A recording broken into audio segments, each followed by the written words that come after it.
You know that feeling when you're looking at a complicated 3D render and wonder, how did they achieve so much level of detail? There's only so many hours in a day. Well, for my BugBots project, I made it a goal to achieve such high frequency detail quickly. Hi, I'm Chris Bailey with CGCookie.com and C Bailey Film, and in this video, I'm going to walk you through my process for building a BeetleBot. There's two secret sauce techniques to this workflow: projection mapping and kit bashing. Projection mapping allows us to fast track the modeling and texturing stage. We don't have to lay out custom UVs or paint image textures. Everything will be based on one high-resolution photograph. So let's start there. I found this photo of a disassembled camera on pexels.com. It's a great source for high-res, royalty-free images. This will serve both as our modeling reference and projected source for our kit bash components. Beginning with a fresh Blender scene, let's first apply our photo as a texture for a mesh plane. To control our UV coordinates, we will position a camera above the grid floor, pointed straight down at our plane.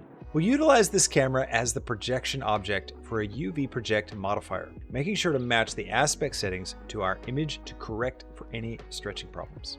With this setup, I'll lock the camera so we can't mess it up. Now we'll jump into edit mode of our plane and begin modeling our first kit bash part, a gear. Here's a cool trick that some people don't know. We can add mesh primitives inside edit mode. This way we can build out our gear as a separate circle mesh island that inherits our projection setup. The modeling is straightforward from the top-down view, extruding edges to match the underlying photo. But also remember to add geometric dimension in the Z-axis. With our gear modeled, let's finalize the material. We will continue to let the photo do most of the work for us by plugging it into a bump node. With some subtle color ramp tweaks, our surface gains a variety of detail, no longer flat and boring. The only problem I want to mitigate is the side of our gear. The projection stretches the texture in a way that's too obvious for my taste. So let's correct this with a second material and a simple procedural noise texture. By squashing it on the Z-axis, we get subtle scratches that work much better than the stretched projection.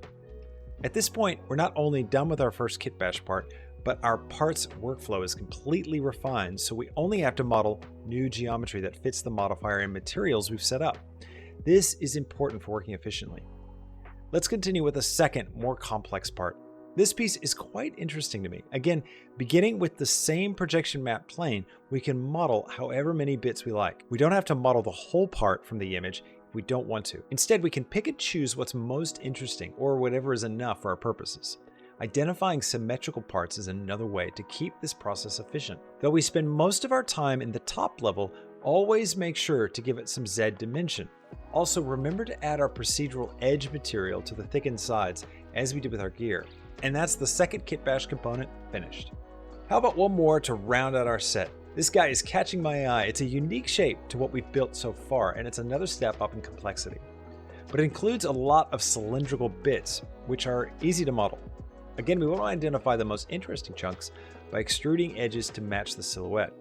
Then fill with ingots and layer together with other chunks to develop a stepped thickness. This layering is important to avoid our pieces feeling too flat and one-dimensional. Finish up by applying our procedural edge material to the sides, and we're done.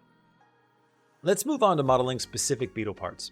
Because we can't achieve everything with the kit bash, we don't want to end up with a Transformers tool drawer aesthetic. Instead, I want to model large, bespoke pieces that will define the most recognizable Beetle shapes. Then we'll refine the gaps with kit bash parts.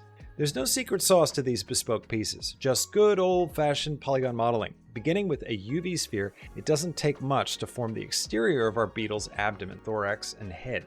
Add a solidify modifier for thickness and a subsurf modifier for smoothness.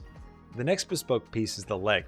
We can achieve this fairly quickly by starting with a cylindrical shape for the shoulder joint and then extruding cylindrically to the next joint, adding a UV sphere for a ball joint, then continuing this extrusion pattern down the leg shape till we get to the rectangular foot. The same method applies to the antenna. Duplicate our legs and antenna accordingly, and our bespoke Beetle pieces are geometrically complete.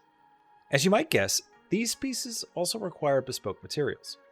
Let's apply a photo of swirly abstract paint to the shell for a neat look. Crank up the metallic setting all the way to mimic the characteristic iridescence of a Beetle's shell. There's two more material qualities I want to add. First is a subtle ridge pattern, which we can achieve with a noise texture plugged into a low power bump node. The second textural addition are the divots. A Voronite texture is great for this once the values are crushed with a color ramp. However, the pattern creates unsightly banding unless we lay out our UVs. Thankfully, we built these pieces paper thin and utilized a solidifier modifier for thickness, which means a simple unwrap operation in edit mode is enough to lay out the UVs well enough for our needs. With UVs laid out, the dimple pattern looks much better. No banding, a simple dark metallic material for the legs, antenna, and eyes, and we're finished with materials. The last step is final assembly. Let's take our 3 kitbash pieces and begin duplicating, scaling, and orienting them around to generate an interesting mechanical shapes. The art of kitbashing is to freely build up shapes that make just enough sense, like duplicating a series of watch face looking parts to resemble an engine block, or a few gears matching up in a sequence as if their rotations would affect each other. These are average, common sense mechanical representations, but don't stress about how much sense it makes. This process can easily devolve into decision paralysis, where you doubt every piece you add because you feel like you just don't know what you're doing. It's okay, we're not robotics engineers here. We just need to achieve the slightest impression that we know something about robotics. With a pinch of common sense and a modeler's eye for a silhouette and volume, we will arrive at a sensible collection of robotic guts for our Beetle. Next, we'll grab a public domain plant asset from polyhaven.com. How great is that site? Now, we want to make sure we select the highest resolution of textures because we're going to place our BeetleBot on one of the leaves. We're going to be in real close. Lastly, let's frame our camera and crank up the depth of field effect in our camera settings. This is critical to making our Beetle feel appropriately small in the render. One more trip to Polyhaven for an HDRI environment texture, plug that into the scene world for a realistic texture-based lighting. Rotate the world around to choose ideal lighting, reframe the camera, tweak, until we arrive at our final render. I enjoyed this project so much that I made 2 more BugBots, an ant and a butterfly.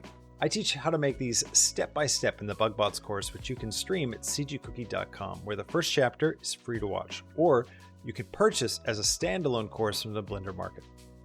Thanks so much for watching. I'm Chris Bailey, and I will catch you in the next tutorial. See ya.